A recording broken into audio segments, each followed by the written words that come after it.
Você que me acompanha aqui no YouTube, gostaria de estender o convite para que você conhecesse o meu podcast. O nome é o mesmo aqui do canal do YouTube, Sementes, Raízes e Frutos, e você encontra o podcast no Spotify, no Deezer, no SoundCloud. No dia 22 de janeiro, eu comecei uma série de estudos das parábolas de Lucas, baseada no livro do Kenneth Bailey. Eu vou deixar aqui no link o caminho para o podcast, o link para se você se interessar pelo livro. E eu queria compartilhar com vocês uma dessas parábolas. Toda sexta-feira, o estudo é semanal, toda sexta-feira vai para o podcast um comentário da parábola. A parábola que eu queria, que eu quero trazer hoje para vocês, está no Evangelho de Lucas, capítulo 7, a partir do verso 35. Na verdade, 36. Diz o texto que Jesus foi convidado para um jantar, muito provavelmente depois de ouvirem um de seus sermões, alguns impactados, outros curiosos, para entender a interpretação de Jesus a respeito da lei, o convidam para um jantar. O texto diz que o jantar é na casa de fariseu. Era um fariseu que havia convidado. E por que isso é informação importante? Porque toda refeição ela demandava rituais de purificação. Não se comia qualquer comida, não se sentava à mesa com qualquer pessoa, havia purificação do corpo, né?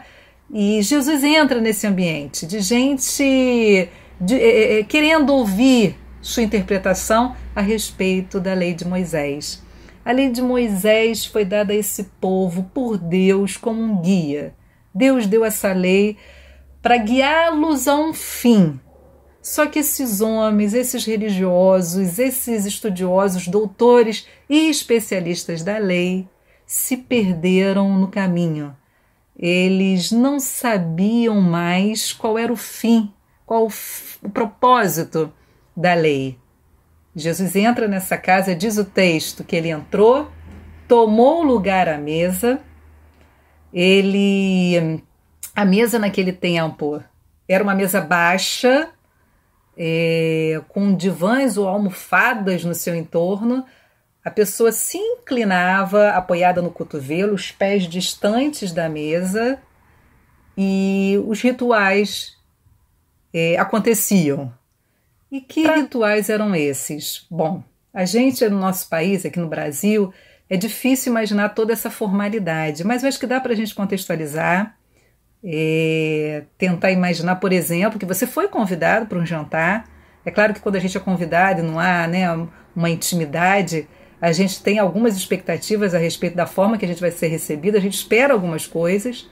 Imagina então que você chega para o jantar, que você foi convidado e descobre que na verdade não tem jantar. A pessoa vai pedir uma pizza, pede ali na hora, leva mais de 1 hora para chegar aquela pizza. Enquanto está se aguardando a pizza, a pessoa liga a televisão, pede para você se distrair enquanto ela vai providenciar coisas. Passa essa impressão de que o jantar não foi preparado para você, que não existiu aquela hospitalidade que a gente espera de uma mesa posta, de um mínimo de receptividade. É isso que a gente precisa entender aqui, mas numa medida muito maior. Porque lá no Oriente Médio, hospitalidade era coisa séria.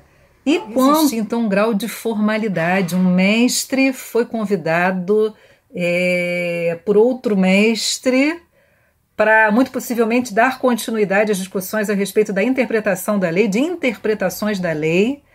Um mestre demandava cerimônia ainda maior de recepção. Numa casa do Oriente Médio, nos tempos de Jesus, um evento desse tipo, os portões da casa ficavam abertos, a porta da casa ficava aberta, as pessoas chegavam, tiravam suas sandálias, se reclinavam nessas almofadas, em torno de uma mesa baixa, pés afastados da mesa, servos posicionados colocavam bacias embaixo desses pés, derramavam água para poder efetuar essa limpeza, esse ritual de purificação. Era comum também nessas ocasiões que curiosos entrassem e se dispusessem por detrás dos servos, observando, de repente, como auditório daquela discussão. Isso explica como que essa mulher conseguiu acesso aos pés de Jesus, Só que existe uma distorção, uma falta nesse ambiente que denuncia o anfitrião. Não houve o lavar dos pés de Jesus, não houve o beijo que dá boas-vindas ao convidado, tampouco houve a unção com óleo. Faltou hospitalidade, faltou cortesia. E o que essa falta de hospitalidade denunciava?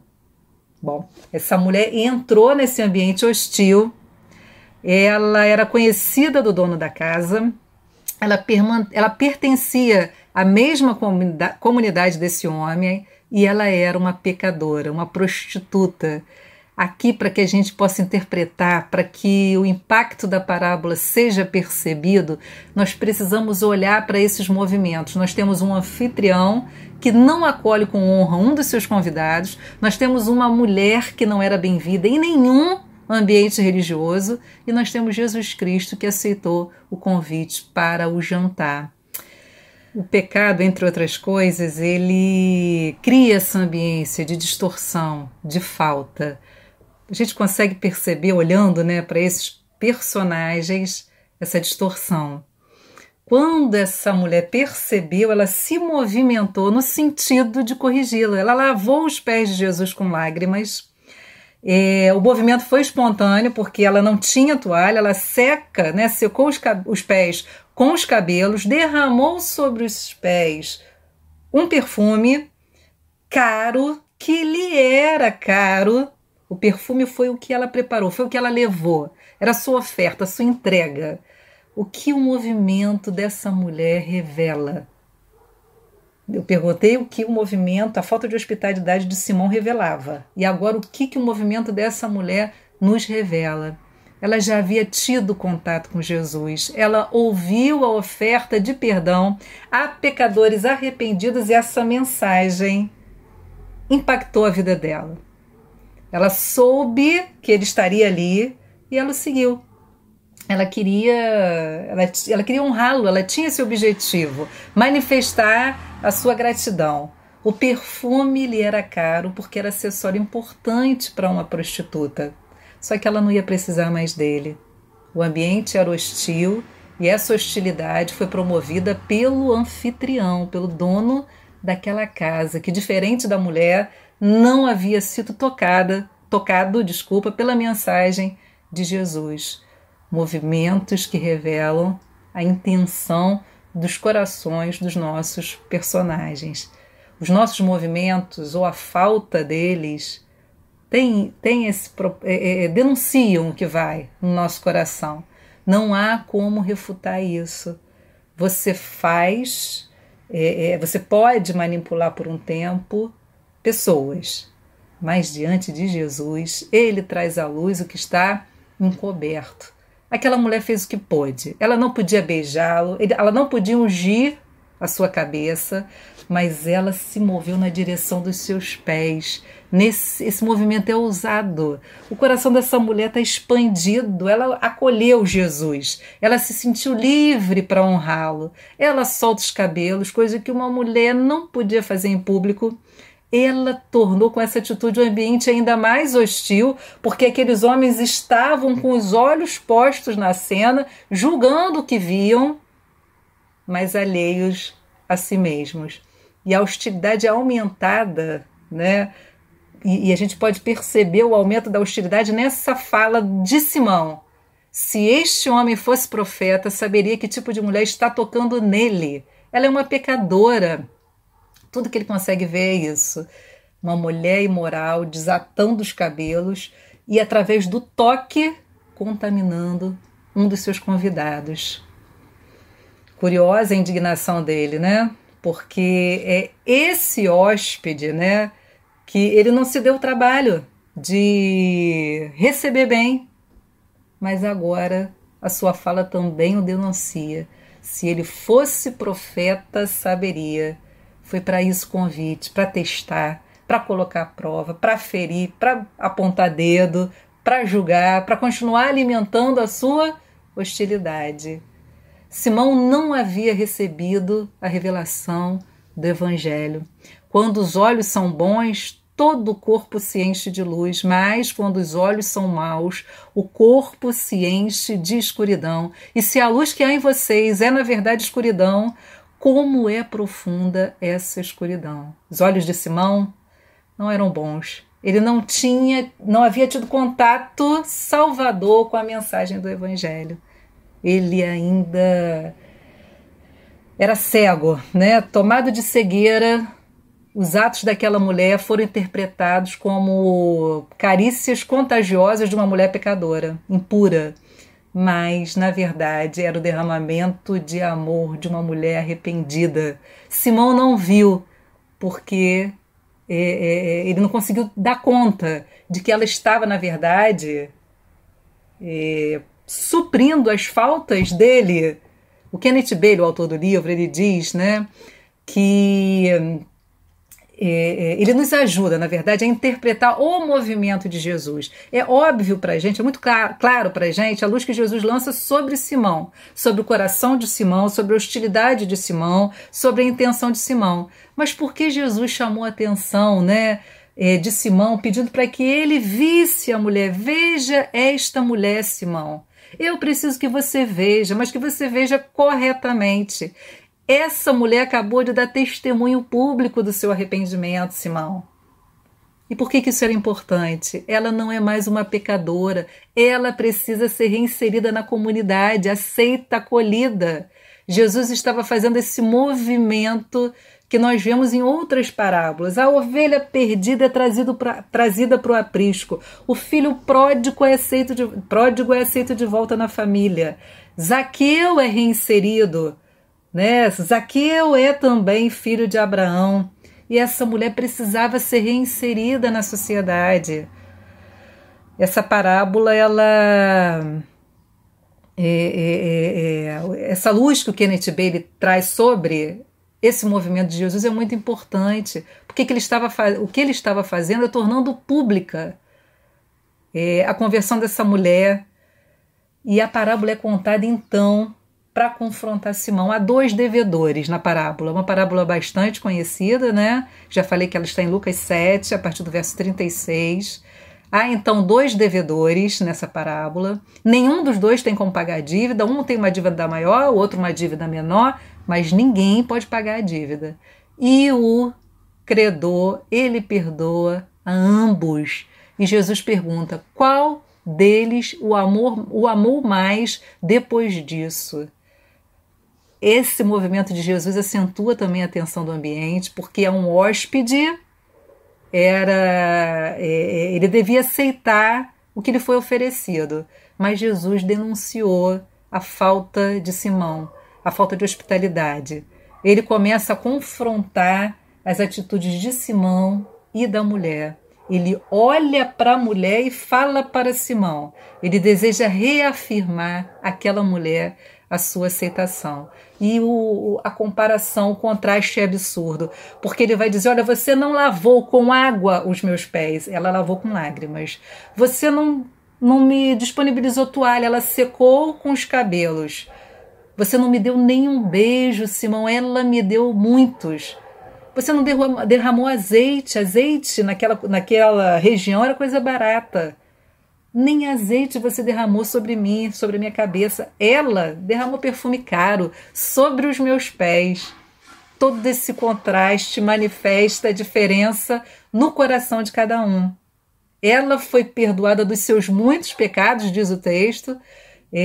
Quem já se preocupou com uma dívida sabe o alívio de saldar a dívida, só que aqui a gente tem que imaginar que houve um tempo em que as pessoas eram feitas escravas por causa de dívida. Encerra-se a possibilidade de você quitar a dívida, a não ser pelo perdão. E foi isso que aconteceu na parábola. Ela correspondeu ao amor que recebeu. Simão pensava que não tinha dívidas. Na sua arrogância, ele não conseguiu se ver como devedor, como um pecador. Ele não se sente carente de perdão. Só que o grande pecador da parábola, o que deve mais aqui nessa parábola, é justamente Simão. Quando Jesus perguntou quem amou mais, Simão respondeu: suponho que aquele de quem ele perdoou a dívida maior. Jesus diz: você está certo. Viu, Simão? Eu sou profeta. Eu conheço o seu coração e conheço o coração dela. Mais que isso, eu sou aquele que oferece perdão. Porque ele vai virar para a mulher e vai dizer: seus pecados estão perdoados, vá em paz porque a tua fé te salvou. E qual é a reação das pessoas quando ouvem isso? Eles dizem: quem é esse que anda por aí perdoando pecados? Jesus selou o perdão, nos ensinou a teologia correta, a sua fé a salvou, não foi o que ela fez, foi a fé. Despede ela em paz, agora ela está em paz. Jesus seguiria suportando a hostilidade e proclamando perdão, reconciliação a pecadores como ela e como Simão. Nós não sabemos a reação de Simão, mas nós somos confrontados como ele foi. Todos nós somos carentes desse perdão.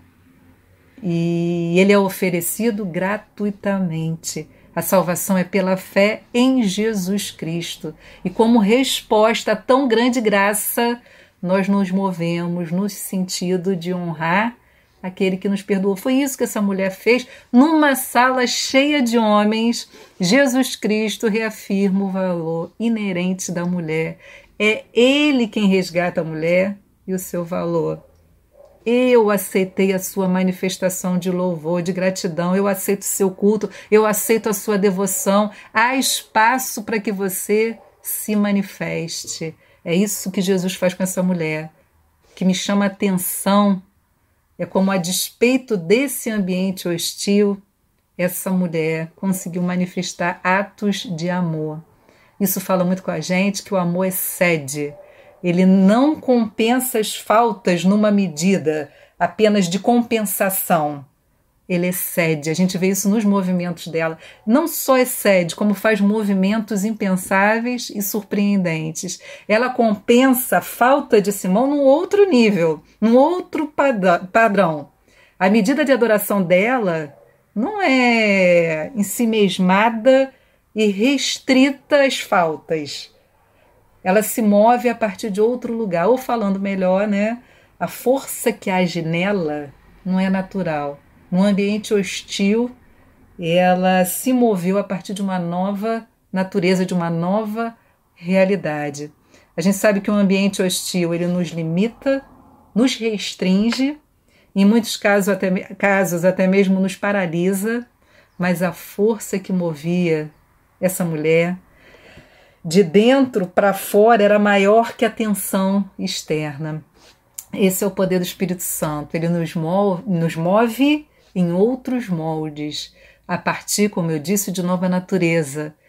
No Espírito Santo, né? Através do Espírito Santo, as manifestações de honra e glória a Jesus Cristo são ilimitadas. A graça é libertadora e gera novidade de vida. O louvor é novo e vivo.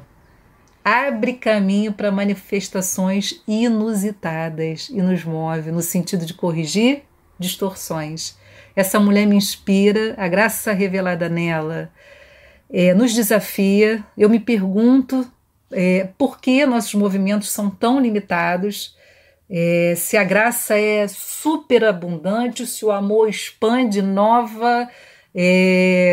Eu acredito que uma das razões para isso é que em muitas situações nossas motivações não estão claras para nós mesmos. Essa mulher não tinha dúvidas quanto à honra que ela desejava dar a Jesus. Ela estava focada em dar a ele evidências da sua gratidão.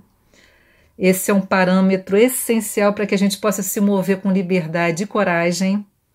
Eu acho que se a honra devida a Jesus Cristo for a nossa motivação, as distorções vão nos mover ao invés de nos paralisar, de nos restringir, nos limitar. Só que talvez o nosso problema seja que a gente pensa demais sobre o que as pessoas estão pensando da gente, do que a gente está fazendo, ao invés de cuidarmos de ter convicções firmes sobre a nossa fé. Cuidemos para que a gente tenha a força dessa mulher, a convicção de que honrar a Jesus Cristo vale todos esses movimentos inusitados, todo esse movimento que ela faz de um vivo e novo louvor, um dos mais bonitos registrados na história, a partir dessa gratidão, dessa graça que é abundante, desse amor que transborda e que compensa, né, que se move de forma inusitada, livre, numa medida que só se conhece a partir do Espírito Santo de Deus. Bom, se esse vídeo te abençoou, compartilhe. Como eu disse no início, visita lá o podcast, mesmo nome aqui do canal. A gente viu que a hostilidade de Simão abriu espaço para a manifestação de um dos movimentos mais bonitos de devoção que a gente tem contato na história. Que a gente possa se mover dessa forma, que a gente peça ao Espírito Santo de Deus que nos socorra nesse sentido, de nos dar ousadia, coragem e liberdade para honrar o nome de Jesus Cristo. Deus abençoe você, que a gente se veja aqui mais vezes.